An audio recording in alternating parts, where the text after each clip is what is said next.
आज आपण करणार आहे पनीर टिक्का. तर त्याच्यासाठी काय काय लागतं ते बघू. मी पनीर घेतलंय अर्धा किलो, लाल आणि पिवळी शिमला मिरची, 2 कांदे, बारीक चिरलेली कोथिंबीर, 2 चमचे बेसन, 2 चमचे लाल तिखट, हळद, गरम मसाला 1 चमचा, धणेपूड 1 चमचा, कसुरी मेथी 1 चमचा, अर्धा चमचा जिरे पावडर, फूड कलर घेतलाय थोडासा, नाही टाकला तरी चालेल, मीठ, ओवा, अद्रक लसणाची पेस्ट, दही एक 2-3 तास बांधून घेतलं होतं कपड्यामध्ये, ते मोठे 5-6 चमचे दही घेतलेले. आपला मसाला करून झालेला आहे. याच्यामध्ये मी 5 ते 6 चमचे दही घेतलं होतं बांधून ठेवलेलं घट्ट दही. त्यातच आपण 1 चमचा लाल तिखट, 2 चमचे लाल तिखट, 1 चमचा गरम मसाला, अर्धा चमचा धने पावडर आणि कस्तुरी मेथी 1 चमचा, हे सगळं मिक्स केलं होतं. कोथिंबीर, हे सगळं मिक्स केलेलं व्हिडिओ डिलीट झालाय म्हणून मी परत सांगते. आणि 2 चमचे अद्रक लसणाची पेस्ट हे टाकलेलं आहे एवढं याच्यामध्ये.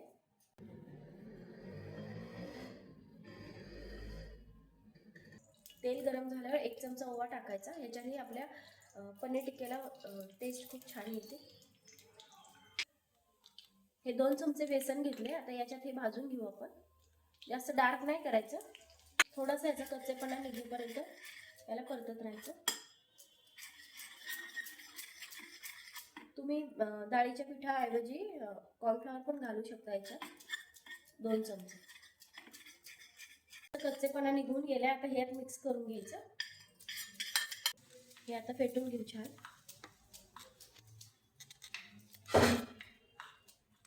आता ह्याला एक छान स्मोकी फ्लेवर येण्यासाठी आपण एक कोळसा गरम करून घ्यायचा आणि तो एका वाटीत किंवा मातीच्या दिव्यामध्ये याच्यामध्ये ठेवला तरी चालतो.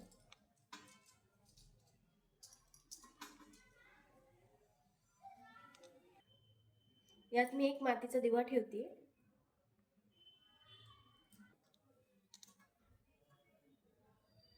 आपला कोळसा गरम झालेला आहे. आता आपण यात ठेवून घेऊ. एक अर्धा चमचा तूप टाकायचे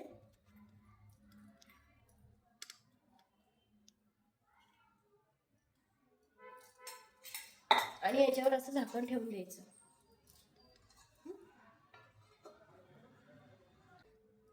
हे आता आपलं झालेलं आहे. हा कोळसा काढून घेऊ यातला आणि आता ह्याला मिक्स, आता याला हातानेच मिक्स करून घ्यायचं. आता यातच आपण कांदा आणि शिमला मिरची कोट करून घेऊ आधी.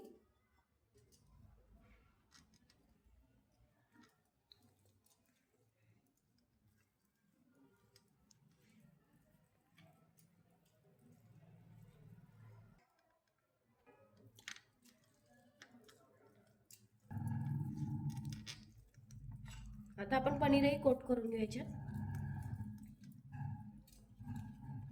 जेवढं बसेल तेवढं, बाकीचं नंतर करू.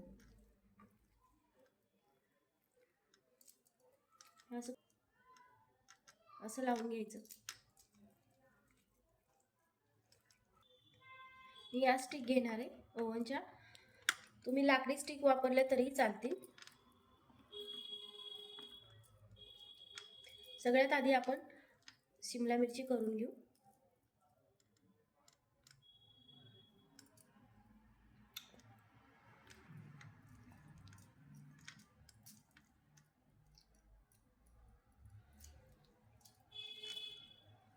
त्याच्यानंतर कांदा,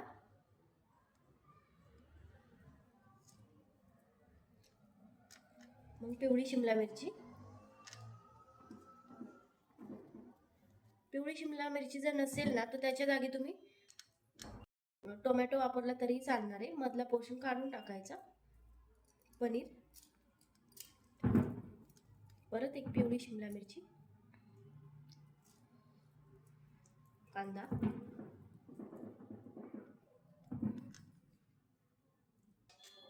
एक लाल शिमला मिरची आणि एक पनीर.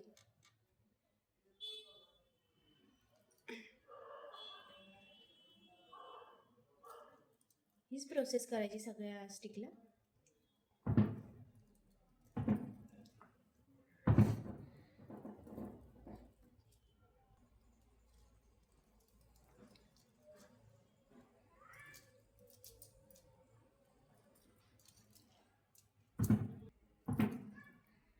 आपलं करून हे आता आपलं असं कोट करून झालेलं आहे याला आणि असं लावून घेतले.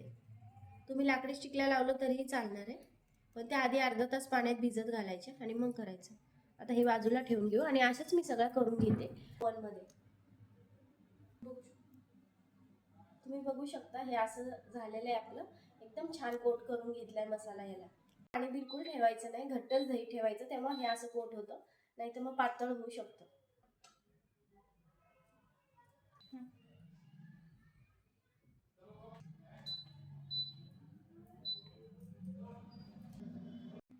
आपण जो मगाशी कोळसा जो घेतला होता ना, तो आता यातच मध्ये ठेवून देऊ आणि ह्याच्यावर शेकून देऊ.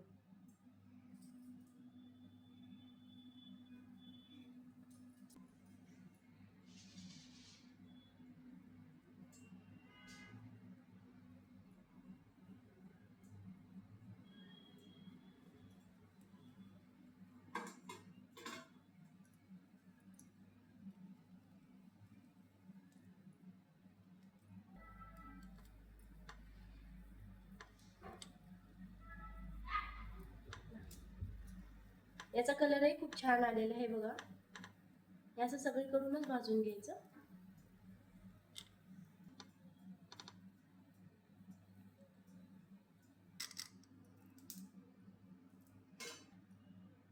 याच्यावर थोडंसं तूप सोडून असं भाजून घ्यायचं. हे असं भाजून घ्यायचं म्हणजे याचा फ्लेवर पण खूप छान येतो. आणि हे आपलं आता तयार झाले. हे पण आपलं झालेलं आहे ओव्हन मधलं. हे बघा, आता याला पण असं थोडंसं तूप लावलंय आणि कोळशावर धरून घेऊन जायला. कोळशावर आता थोडंसं तूप टाकले आणि याला थोडंसं स्मोकी फ्लेवर देऊन. हे आता आपले झालेले आहे करून. हे जे 4 आहेत ते ओव्हन मधले आणि 2 गॅसवर भाजलेत आपण.